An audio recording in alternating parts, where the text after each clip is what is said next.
श्रीमद् भागवत पुराण की।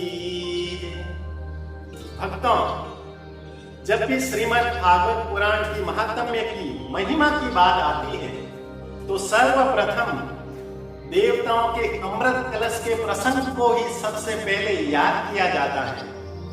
सूत जी ने कहा है कि जब सुखदेव मुनि राजा परीक्षित को श्रीमद् भागवत कथा सुनाना प्रारंभ करते हैं तो अभी स्वर्ग लोक से इंद्र और अनेक देवतागण हाथ में अमृत का कलश लेकर सुखदेव मुनि के पास में आए और सुखदेव मुनि को कहने लगे, एवं विनिमे जाते सुधाराद्य प्रपीयताम् प्रपश्यामो वयं सर्वे श्रीमद् भागवतामृतम्। देवताओं ने कहा, सुखदेव मुनि जी, हम एक विनिमय करते हैं, वस्तु का आदान प्रदान करते हैं। हमारे पास में अमृत कलश है, वो ले लीजिए और उसके बदले में आपका जो भागवत कथा है वह स्वर्ग लोक में आकर हमें सुना दीजिए। ऐसा विनिमय करते हैं। जब आप इस अमृत कलश को, इस अमृत को राजा परीक्षित को पिला देंगे तो राजा परीक्षित अमर हो जाएगा। फिर 7 दिन के बाद तक्षक नाग के काटने पर उसकी मृत्यु नहीं होगी। आप इसके बदले में आप स्वर्ग लोक में आइए और हमें भागवत कथा का श्रवण पान करा दीजिए।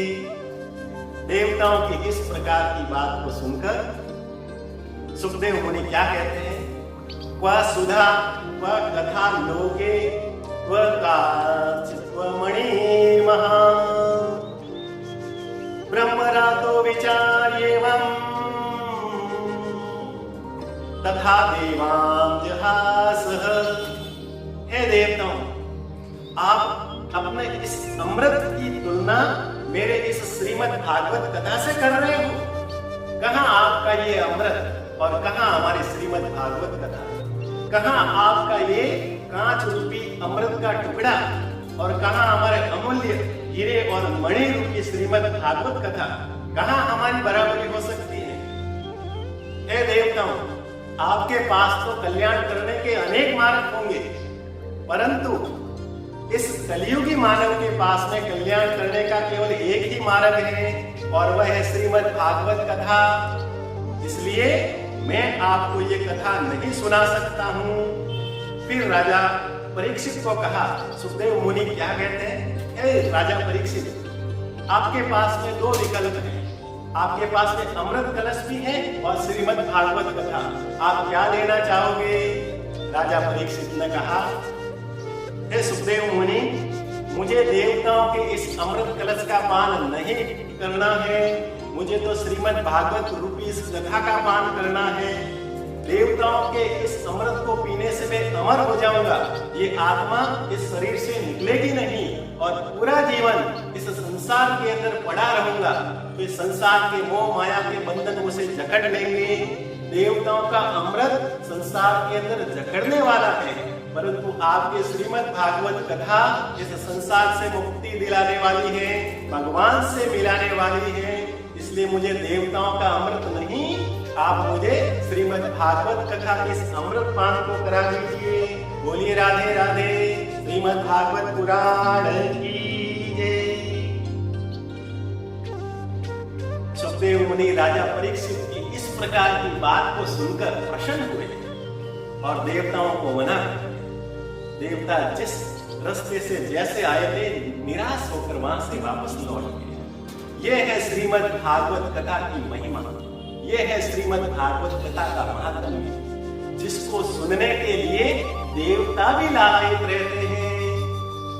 श्रीमद् भागवत कथा को सुनने के लिए देवताओं ने अपने अमूल्य अमृत कलश का भी त्याग कर दिया, तो हम इस नश्वर, इस कलियुगी, इस मानव को तो श्रीमद् भागवत कथा को जरूर सुनना चाहिए। बोलिए राधे राधे।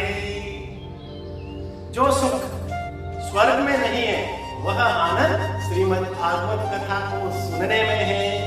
श्रीमद् भागवत कथा एक पुल है जिसके इस और आत्मा और उस और परमात्मा, इस और भगत और उस और भगवान दोनों का आपस में मिलना है, परंतु इस दोनों के बीच में मोह और माया की गहरी खाई है। काम, क्रोध, लोभ, मोह, अहंकार रूपी विशाल नदी बह रही है, लेकिन ऐसे उनसे मिलन कैसे हो? लेकिन श्रीमद् भागवत कथा इस पुल के मार्ग के ऊपर चलकर आत्मा का परमात्मा से और इस भगत का भगवान से मिलन हो सकता है। यही है श्रीमद् भागवत कथा की महिमा, यह है श्रीमद् भागवत कथा का महात्म्य, जिसको सुनने के लिए देवता भी लालायित रहते हैं। तो हम सभी मानव को इस श्रीमद् भागवत कथा को जरूर सुनना चाहिए। बोलिए श्रीमद् भागवत पुराण की